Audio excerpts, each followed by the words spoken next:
moments later.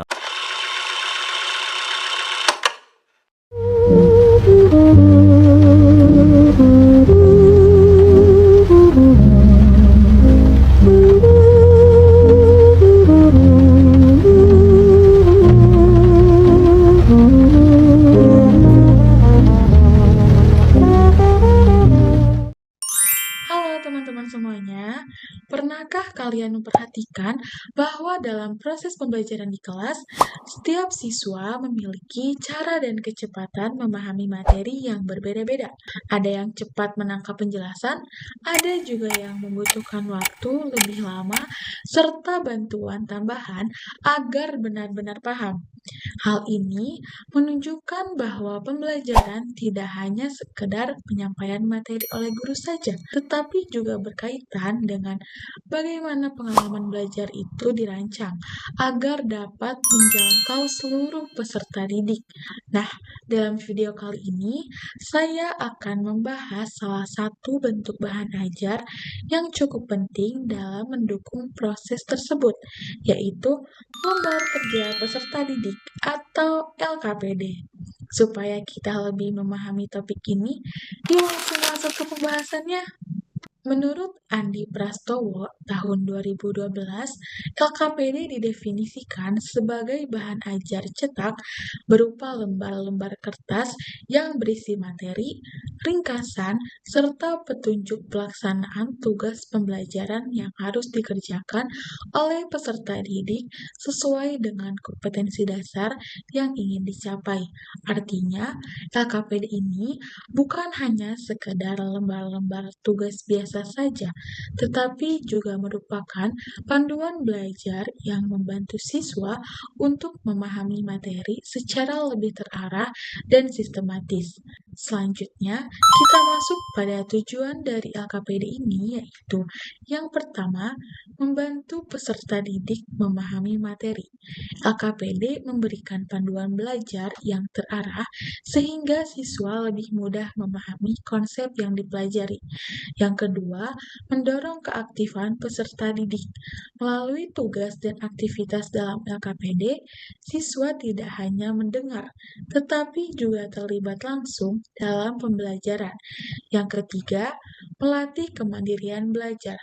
LKPD dirancang agar siswa dapat belajar dan menyelesaikan tugas secara mandiri tanpa selalu bergantung kepada guru.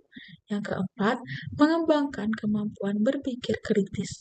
Soal dan kegiatan dalam LKPD ini membantu siswa untuk menganalisis, mengevaluasi, dan menarik kesimpulan. LKPD disusun sesuai kompetensi sehingga dapat mengarahkan siswa untuk mencapai hasil belajar yang diharapkan. Setelah memahami tujuan dari LKPD, selanjutnya kita akan membahas mengenai fungsi LKPD dalam pembelajaran. Yang pertama, yaitu sebagai panduan belajar siswa.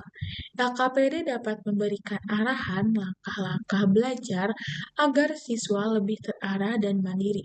Yang kedua, sebagai alat bantu guru dalam mengajar. LKPD ini dapat membantu guru menyampaikan materi secara sistematis dan terstruktur. Yang ketiga, sebagai alat evaluasi pembelajaran. LKPD dapat digunakan untuk menilai pemahaman siswa melalui tugas atau latihan yang diberikan. Yang keempat, yaitu sebagai media interaksi antara siswa dan materi. LKPD dapat membuat siswa lebih aktif berinteraksi langsung dengan materi melalui kegiatan belajar. Dalam proses pembelajaran, LKPD memiliki peranan yang sangat penting karena berfungsi sebagai pedoman bagi peserta didik dalam melaksanakan kegiatan belajar, serta dalam memberikan tugas kepada peserta didik.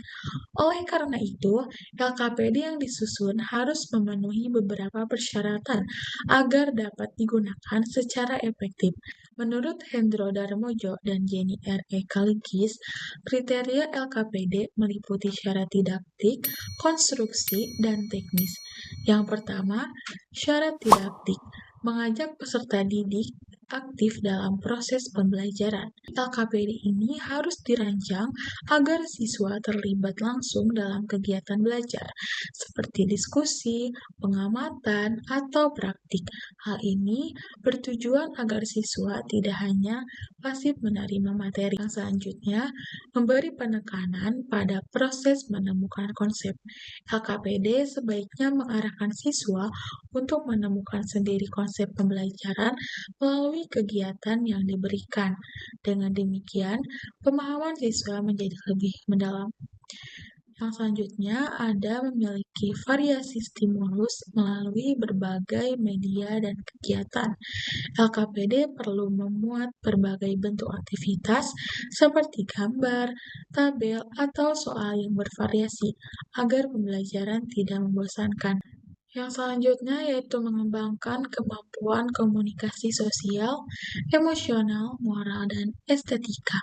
LKPD tidak hanya berfokus pada aspek kognitif saja, tetapi juga membantu perkembangan sikap dan keterampilan sosial siswa. Dan yang terakhir, pengalaman belajar sesuai dengan perkembangan siswa. LKPD harus disesuaikan dengan tingkat kemampuan dan kebutuhan siswa agar pembelajaran lebih efektif. Yang kedua yaitu adalah syarat konstruksi. Yang pertama itu menggunakan bahasa sesuai tingkat kedewasaan anak. Bahasa yang digunakan harus sederhana, jelas, dan mudah dipahami sesuai dengan usia siswa. Yang kedua, menggunakan struktur kalimat yang jelas. Kalimat dalam LKPD harus disusun secara runtut agar tidak menimbulkan kesalahpahaman dalam memahami instruksi. Yang ketiga yaitu adalah syarat teknis. Yang pertama itu tulisan. Menggunakan huruf yang jelas agar mudah dibaca, menggunakan huruf tebal untuk judul agar terlihat menonjol, menggunakan kalimat yang singkat dan efektif, memberikan pemisah yang jelas antara instruksi dan jawaban, menyesuaikan ukuran tulisan dengan gambar agar terlihat rapi. Yang kedua yaitu gambar. Gambar dalam LKPD harus relevan dengan materi yang disampaikan. Penggunaan gambar yang tepat dapat membantu siswa memahami konsep dengan lebih mudah. Yang ketiga, penampilan. LKPD yang dibuat harus menarik dari segi tampilan, seperti penggunaan warna dan tata letak. Penampilan yang baik akan meningkatkan minat siswa untuk belajar. Yang selanjutnya, yaitu ada kelebihan dan kekurangan LKPD. Yang pertama, kelebihan LKPD membantu pembelajaran lebih terarah. LKPD memberikan panduan yang jelas sehingga siswa dapat mengikuti alur pembelajaran dengan baik. Yang selanjutnya, meningkatkan keaktifan peserta didik. Adanya tugas dan aktivitas membuat siswa lebih terlibat dalam proses belajar. Yang selanjutnya, mempermudah pemahaman materi.